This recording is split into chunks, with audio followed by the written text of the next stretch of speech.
Alright guys, jumping right back into League for Dark Matter and Return Sphere. We're going to be in round 2 this time. We got the Guado Glories going against Kilika Beasts. We are taking on the Luca Goers and the Albed Segs taking on the Ronso Fangs. So we did really good with League, or with the League match last time. Obviously we won. We're in, well not obviously, but we did win. We're in first place right now. No, we're not even tied for first place. We are just in first place. And we're just trying to continue it. Because, I mentioned this last episode actually, but because we have Guado in the field and everyone in their kind of traditional roles, we're definitely kind of crushing the, just crushing the opposing teams. It's been pretty brutal. And we're just going to shoot here. I actually messed this up. I meant to pass to our back line, but I forgot that Guado didn't have techniques. That's the whole thing with like playing so much Blitzball. Oftentimes, like it's like almost muscle memory. So I'll just instant click something, and I'm like, oh yeah, I forgot they don't have a pass technique. Like why did I do that? And then I'll just have to deal with the consequences of my decision. It's not a big deal, but it's definitely a factor. But yeah, 1-0 already is very good, and I mean that's kind of a start to what we're gonna see. It's just like our team is so good at ball control and with the invisible shot, and it just the stats at every like layer of the game seem to outclass our opponents. So it seems like it's just really difficult for the opposing teams to do anything. So we're gonna pass to Ada. We're gonna try to pass to Gira here, which is why we're going left side. We're trying to pull people off of Gira and then give Gira a chance of scoring a goal. Because we've been favoring Zazzy so much, we want to at least make some form of balance if we can. You know, fingers crossed we can. But see, Ronso trying to go for the tackle, misses. We're going to pass right to Gira. And we should be good to make a goal here, I think. It's kind of alternating Zazzy, Gira as much as we can. It's not like critical we do that. It's just one of those things where I don't want to leave one of our forwards behind on the level up train. And Zazzy's been behind for so long, and it's just recently he's kind of taken to the forefront. He's taken all the power and the position and everything, but we don't want him to just scream too far ahead of Gira. We want to keep him somewhat between like a level or two of each other. But yeah, Kyrie pushing right side here. I mean, it's okay, I guess. I don't know. It's not really a good time for them. This just all seems like a bad time in all honesty. Guado will block, and then we're just going to set up Zazzy again. Like I said, alternating as much as we can. And there's a chance they actually block this, but it's a very low chance. Like they would have to both get insane blocks, which they do actually do pretty good. It fumbles to Gira. Looks like Gira is going to be the one scoring. See, I was so adamant of setting up Zazzy. Well then, obviously Gira gets encountered. Now we gotta pass to Zazzy. It's like a back and forth with these guys. It's just, you know, someone's gonna shoot. I don't know who, but someone's gonna do it. Zazzy with the shot. Doesn't go invisible, but that's not the worst thing in the world. It could still make it. It's unlikely, but it could. Kiba though does say no, and then a pass to Kyrie. We could get some experience here for Noi if Kyrie was to shoot early. We'll see. I don't think so. I think she's just gonna lose the ball. See, it could have been cool. It wasn't, but it could have been. Alright, we're just gonna pass to Pa. We don't have enough time to actually score a goal, I don't think. I guess arguably we maybe could have, if we had done the tackle and then the pass, or maybe even barely get it with the pass.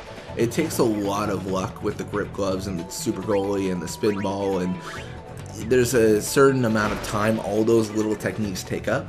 So if we're just utilizing those all the time, some of our goals can take upwards of like 40 seconds to shoot. But it looks like we have a little bit of experience for them, a little bit for us. Good to see. A level up for Guado. He's got more block, endurance, HP. That's good. That's good. I will accept that. And we're just going to jump right into the second half.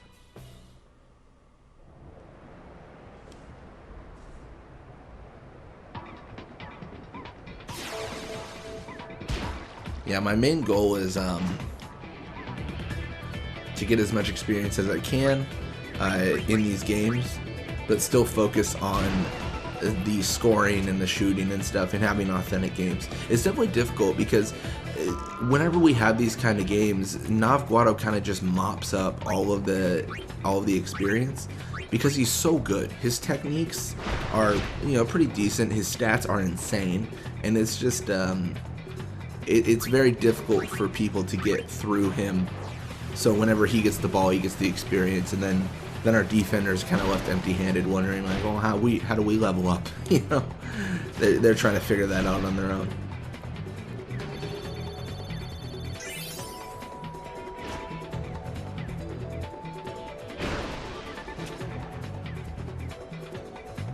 They're gonna pass to Basik there. Basik could definitely take some actions here. He's got good endurance. He does retain the ball. He just needs to do something now, because look at the, I mean, yeah, like I said, now did not happen, and then the pass is bad. Like, all of that whole entire situation was a really bad idea from Basik. He's got maybe, I think it's like he's got 40 speed, right? And that is not going to fly when it comes to actually getting away from our players. And, you know, I don't know, it's so tough because the AI doesn't think about these things, so oftentimes they'll just make the silliest decision. I guess you could argue it kind of works for Lumatso, like later, like not later, but early on. So what happens is, because they have such high endurance, normally they can just kind of chill out and take a bunch of tackles, but at this point in the game, like, they just can't afford to do that. The Ronsos start out with really high endurance, and they're pretty good and everything, but they kind of lose that identity later on in the game, I would argue, just because everyone else can match them, whereas no one else could before. So it's definitely a trait that's lost on them eventually. I don't know, the game probably could do with more like 99 stat defensive stats, like 99 endurance, 99 block, maybe not 99 block, probably like 75 is the limit, and I think there's actually even higher block than that in the game. But I don't know, there's definitely some balance issues where some things they should probably be tuned, but it's just, obviously it's not gonna happen to this game. Maybe Blitzball in the future, you never know, but not this particular game.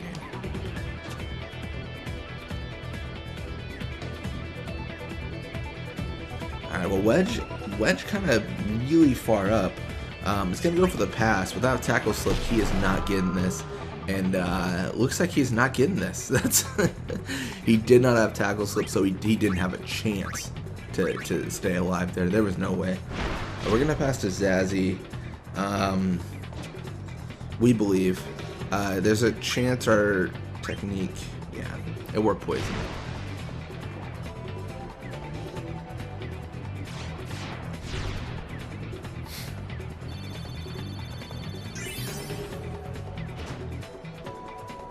So they do block it, but that is going to be it. So it's going to be 3-0. I mean, obviously not the commanding game that we had before, but I mean, that's still a win, and they definitely didn't get close to scoring. A little bit of experience for them, a little bit for us. Nothing too crazy, but it's the slow grind to 99. But yeah, we got the Kilka Beast taking out the Guado Glories. We just crushed the Luca Goers 3-0, and the Albed Sykes win theirs 2-0. So not too bad. I mean, we're still in the first place. We're still top scorer. I mean, that is all good stuff. But yeah, thank you guys so much for watching. I hope you enjoyed it. And when you come back, we're going to be playing more Blitzball. Till next time.